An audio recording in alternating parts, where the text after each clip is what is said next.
जय नारायण बच्चों, आज हम लोग अपनी पाठ्य पुस्तक से दूसरे पाठ के भावार्थ को समझेंगे और इस पाठ का नाम है बिलस्य वाणी न कदापि में श्रुता। बिलस्य यानी बिल या गुफा, वाणी आवाज़ बोलना, कदापि कभी नहीं और श्रुता सुनना। तो पाठ के शीर्षक का अर्थ हुआ बिल को बोलते हुए अर्थात गुफा को बोलते हुए मैंने कभी नहीं सुना। प्रस्तुत पाठ संस्कृत के प्रसिद्ध कथा ग्रंथ पंचतंत्रम के तृतीय तंत्र का कोलुकियम से संकलित है। पंचतंत्र के मूल लेखक विष्णु शर्मा हैं। इसमें 5 खंड है जिन्हें तंत्र कहा गया है। इनमें गद्य पद्य रूप में कथाएं दी गई हैं जिनके पात्र मुख्यतः पशु पक्षी हैं। तो बच्चों, इस पाठ को हम लोग शुरू करते हैं। कश्मीर वने खरन खरा नाम सिंहा प्रतिवसत। इस किसी वन में खरन खर नाम का एक शेर रहता था। स कदाचित इतस्तता परिभ्रमण क्षुधार्ता न किंचित अपि आहारम प्राप्तवान। वह किसी दिन भूख से व्याकुल होकर इधर उधर भटका, परंतु उसे कहीं भी आहार अर्थात भोजन प्राप्त नहीं हुआ। तथा सूर्यास्त समय एकाम महतीम गुहाम दृष्ट्वा सा अचिंत्यत। तब सूर्यास्त के समय में एक बड़ी गुफा को देखकर सह अचिंत्यत, उसने सोचा नूनम एतस्याम गुहायाम रात्रौ कोऽपि जीव आगच्छति। निश्चित है ही एतस्याम गुहायाम, इस गुफा में रात्रि में कोई जीव आता है। अतः अत्रैव निगूढ़ो भूत्वा तिष्ठामि, अतः यहाँ पर ही छिपकर, निगूढ़ो यानी छुपकर बैठ जाता हूँ। एतस्मिन् अंतरे गुहाया स्वामी दधिपुच्छा नाम शृगालः समागच्छत्। एतस्मिन् अंतरे, इसी अंतराल में या इसी बीच में गुफा का स्वामी दधिपुच्छ नाम का एक सियार आता है। स च यावत् पश्यति तावत् सिंह पद्धति गुहायाम प्रविष्टा दृश्यते न चा बहिरागता। जैसे ही उसने देखा, शेर के पैरों के निशान गुफा के अंदर प्रवेश करते हुए दिखाई दिए, परंतु गुफा से बाहर आते हुए शेर के पैरों के निशान नहीं दिखाई दिए।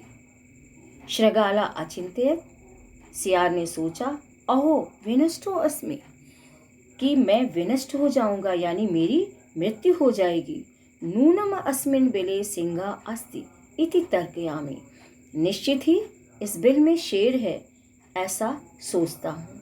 तत्किम करवाणी, तब क्या करना चाहिए।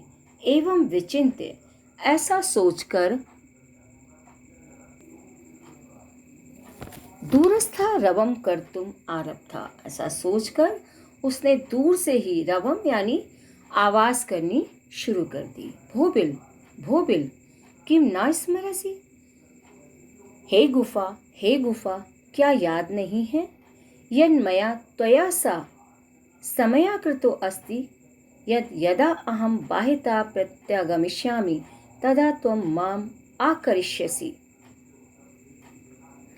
मेरे द्वारा तुम्हारे साथ एक शर्त रखी गई थी। समया कृतो अस्ति, समय यानी शर्त रखी गई थी कि जब मैं बाहर से लौटूंगा तब तुम मुझे पुकारोगी।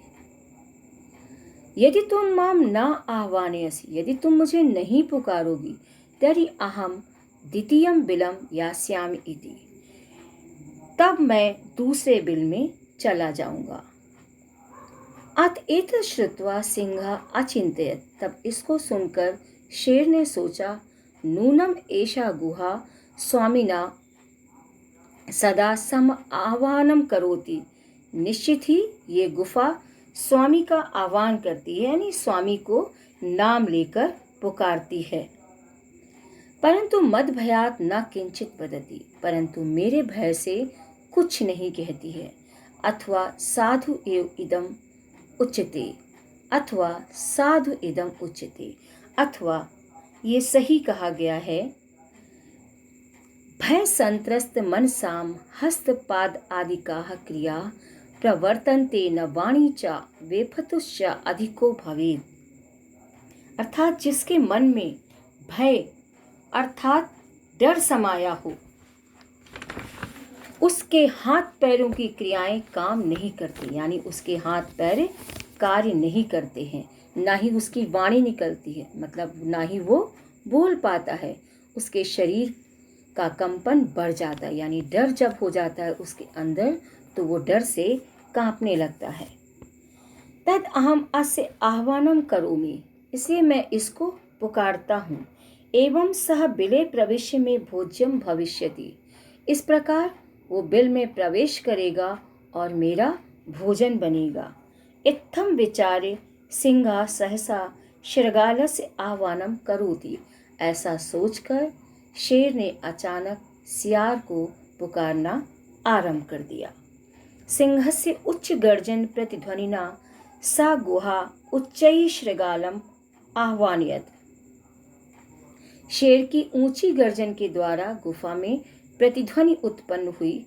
वह ध्वनि सियार का नाम लेकर पुकारने लगी, यानी जब गुफा चूंकि खाली होती है और गुफा में यदि किसी का नाम पुकारा जाएगा तो वो ध्वनि वापस आएगी।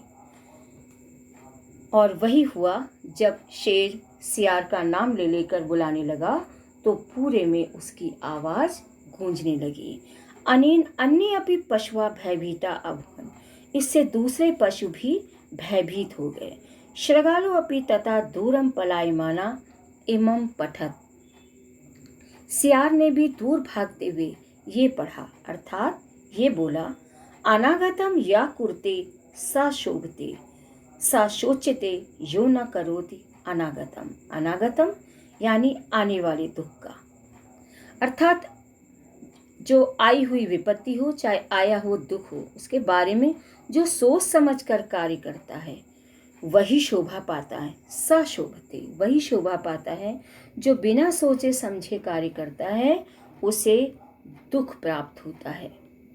वने अत्र संस्थस्य समागता जरा बिलस्य वाणी न कदापि में श्रुता, इस वन में रहते हुए मैं बूढ़ा हो गया हूँ। जरा यानी बुढ़ापा, मैं बूढ़ा हो गया हूँ, परंतु गुफा को बोलते हुए मैंने कभी नहीं सुना।